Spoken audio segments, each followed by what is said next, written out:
Hi YouTube, this is Michelle. I'm back to tell you about how my Psych consult went.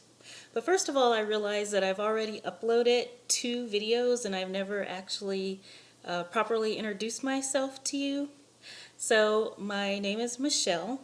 I am 44 years old and I live in Phoenix, Arizona. I was born and raised in South Bend, Indiana. And I went to school and to college in Indianapolis, Indiana, pharmacy school. I'm a pharmacist. And then I moved out here to Arizona about 12 years ago, really just to escape the ice and the snow. I hate shoveling snow. I hate having to dig my car out of the snow. I don't miss any of that at all. And even though this weekend we're supposed to have record temperatures of maybe 122 degrees, I think they said. I think that was a few days ago. So now today is, wait a minute, today's Monday. Was that supposed to be last weekend? Now I'm confused. Actually, I guess it's already, I guess it's already passed. I don't know I don't know if it got up to 122 degrees or not. Whatever. I mean, see, that's the thing. It's like, I live indoors. I have air conditioning.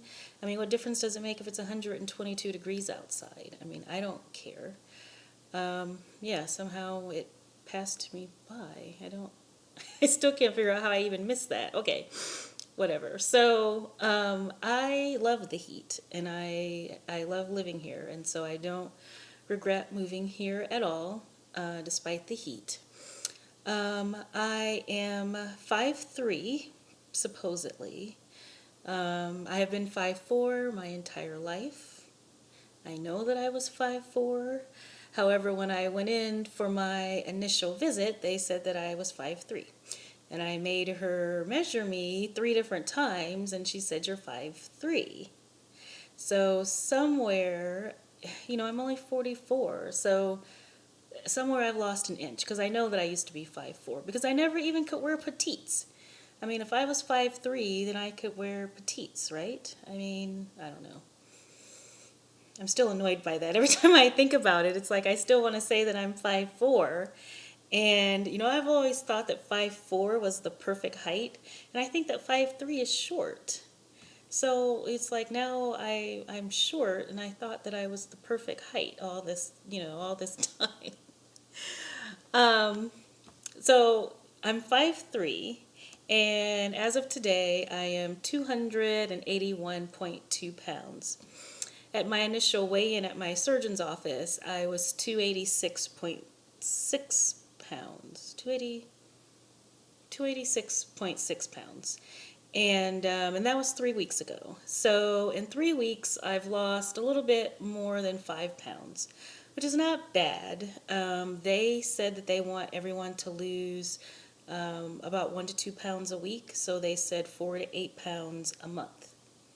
And so I'm right on track for that. Actually, yeah, I'm right on track for that. I've already surpassed that, and I still have 2 weeks to go. But my personal goal was to lose 10 pounds just because it's the first month. I mean, everyone loses a whole bunch of weight right away, and that didn't happen. Well, it's because I didn't get my act together very well for the first week or week and a half. And so, maybe now that I have 2 weeks to go, I have time to meet my goal of 10 pounds. So, we'll see what happens.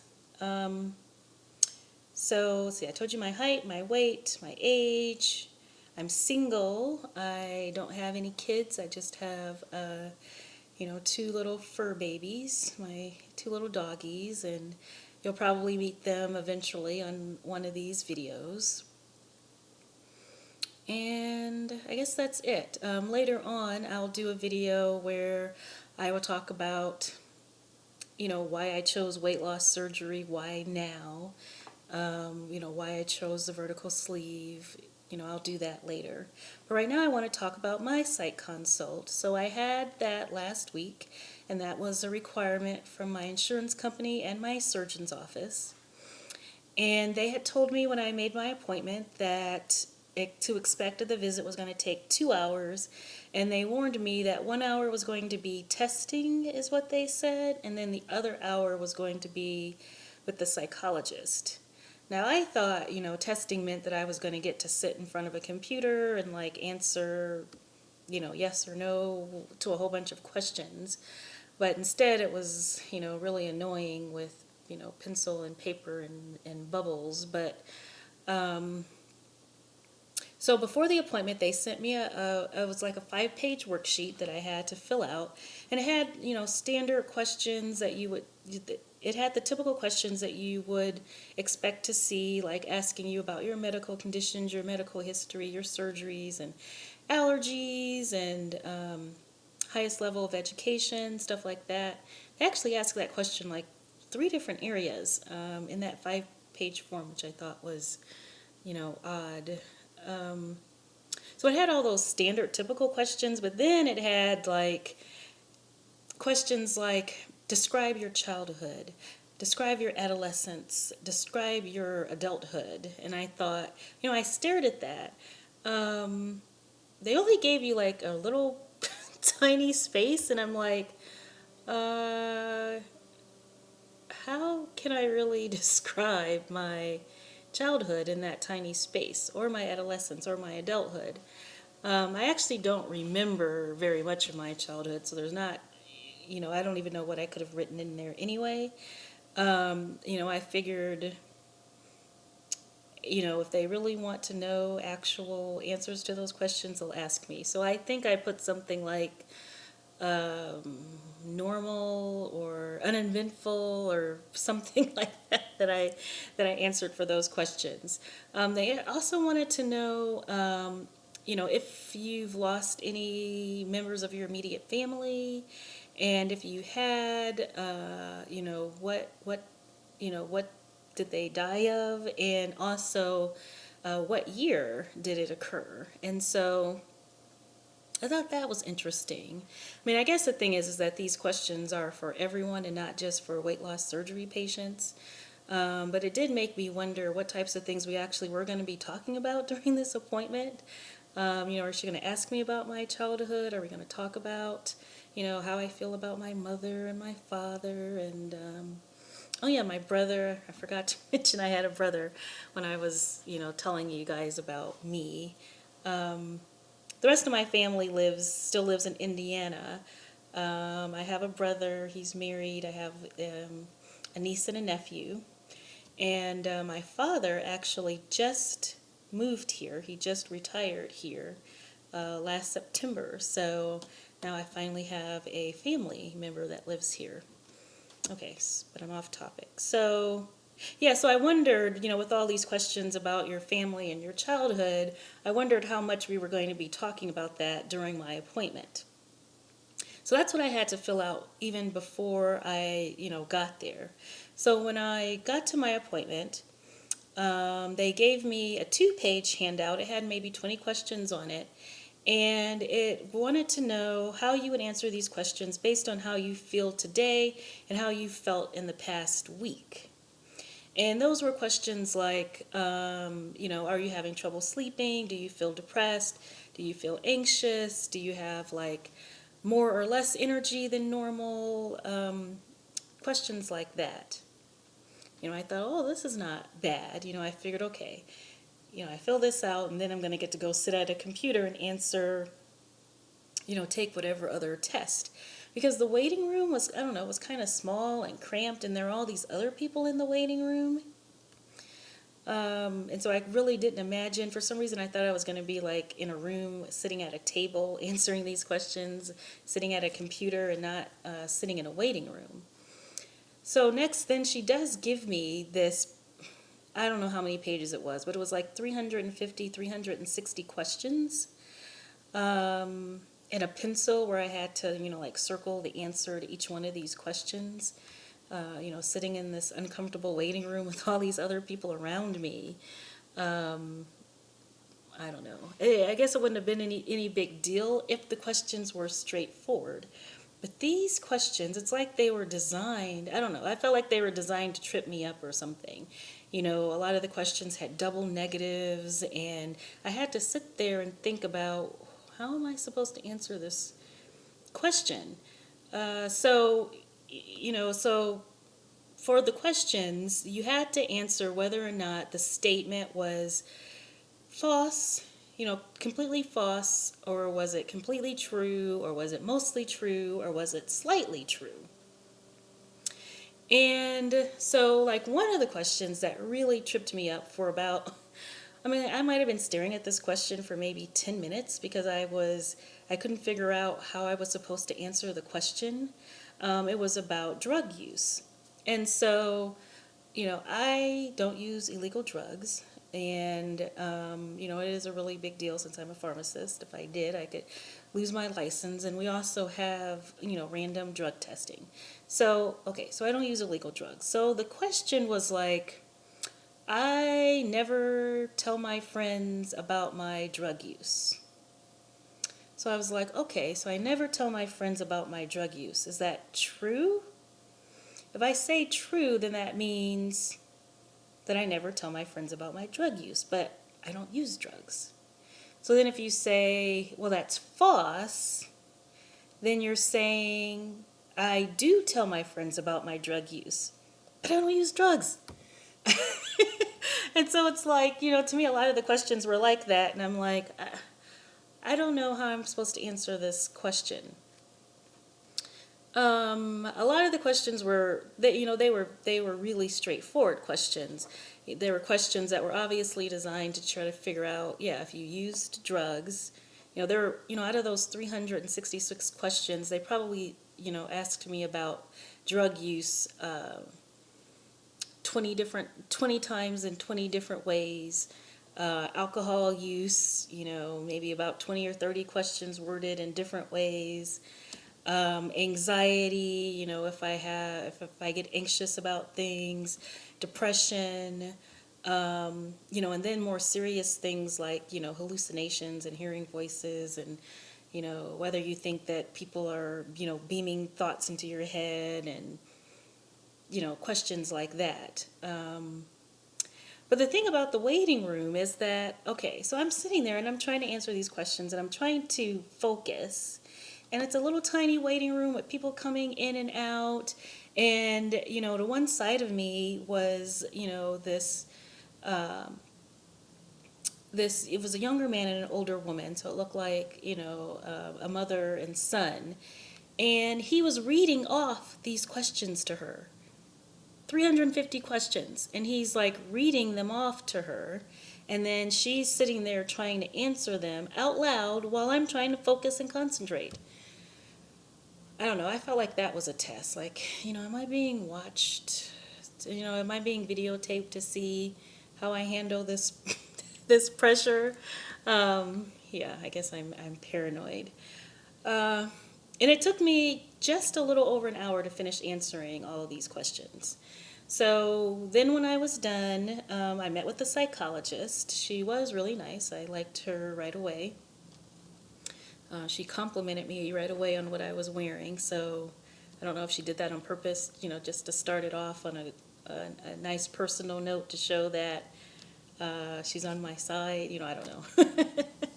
So during the consult, she wanted to know, about my weight loss history. What have I tried in the past? What has worked for me? What didn't work for me? Why do I think it worked? Of course, why do I want to have the surgery? She was impressed that I knew the name of my surgery, that it was called vertical sleeve gastrectomy, because she said that she's surprised by how many people come in and they don't know the exact name of the surgery. So I impressed her with that right away. Let's see what else. She did she ask me about my childhood?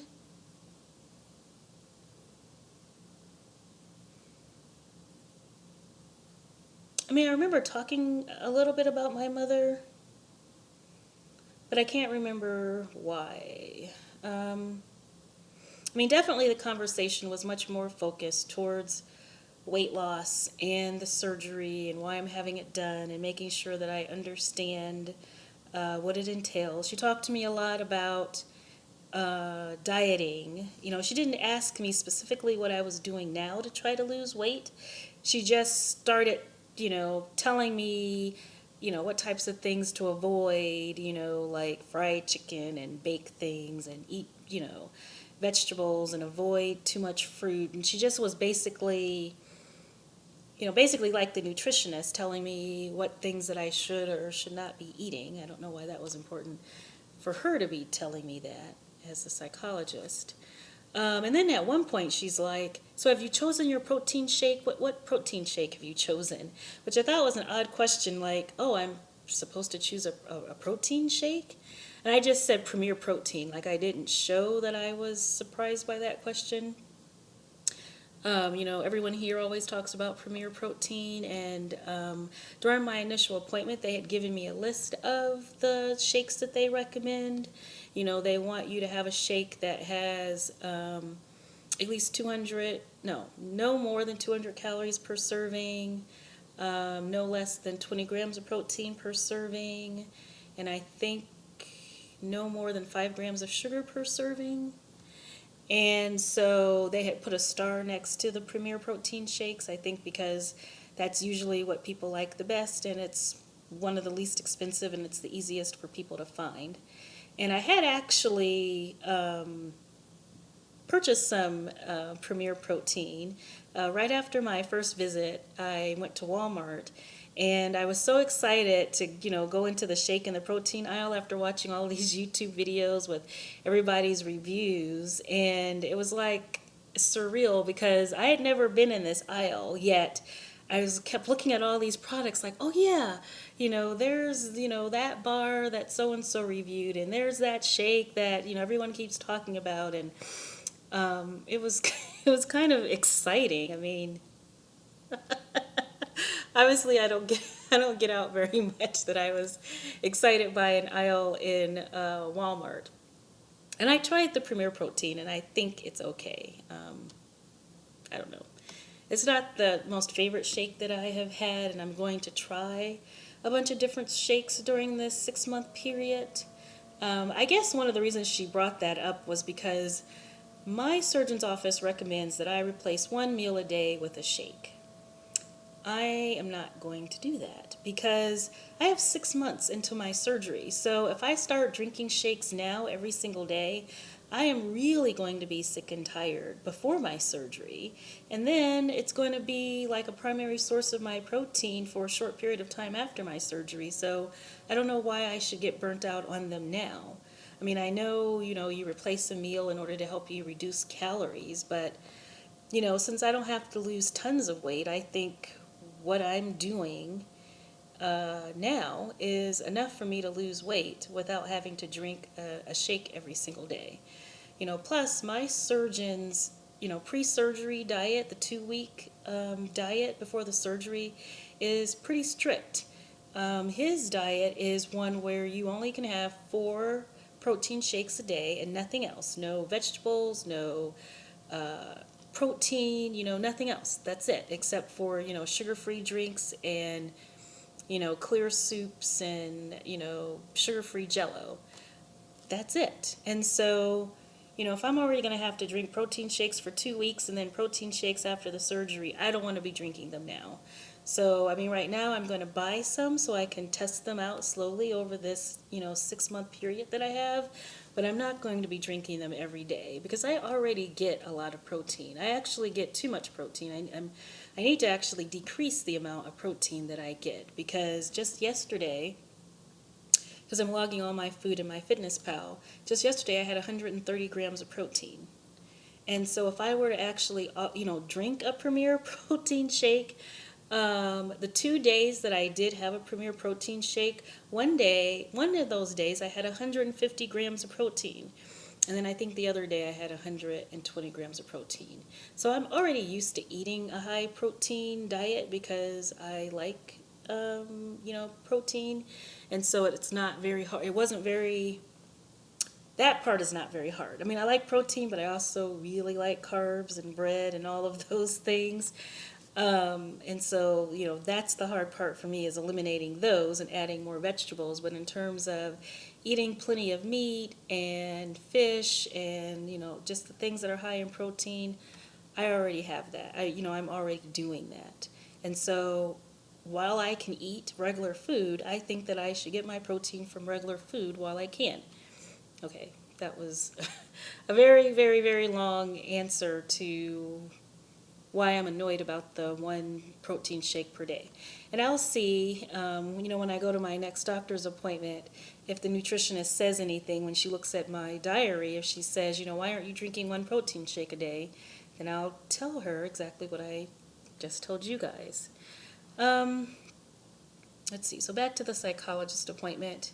Really, it was just laid back. She talked to me about the different support groups that are offered. My clinic has, every month they have a peer support group, an exercise support group, a nutrition support group, a prepare group, which I think is the class you have to take right before you have the surgery, and maybe something else. And my only requirement was that I had to attend one of those in the next 6 months. Now I'm going to try to attend one of them every month over this next 6 months, just so I can get a feel for it. Go to the exercise one, the nutrition one, the peer one. Why not? It's close to my house, which is one of the reasons why I chose this particular clinic. It's only 15 minutes away from me, so it's not really all that much of an inconvenience for me to go to these classes. Let's see. She told me that I did a really good job answering those questions. She said that a lot of people really get all, tied up and twisted with the way that they're answering the questions just because how complicated they are. She said that, I must be a very detailed-oriented person, and I must be a good reader, which is true, true to both of those. So I felt good about that, and she said, yeah, she recommends me for surgery. She doesn't recommend anything else. I kind of got the feeling that it seemed like there was probably three different things that she could have done. She either could have, of course, recommended me for surgery, denied me for surgery, or recommended me for additional counseling. Because she's like, well, I don't see that you need any more additional counseling sessions, so I'm just going to, write off that you're recommended for surgery. So yay, that's my, first thing that I have done on my pre-surgical checklist. Next is my cardiology appointment, which should be sometime next month. The office kind of spelled out, every single month what are the things that I'm supposed to be trying to accomplish.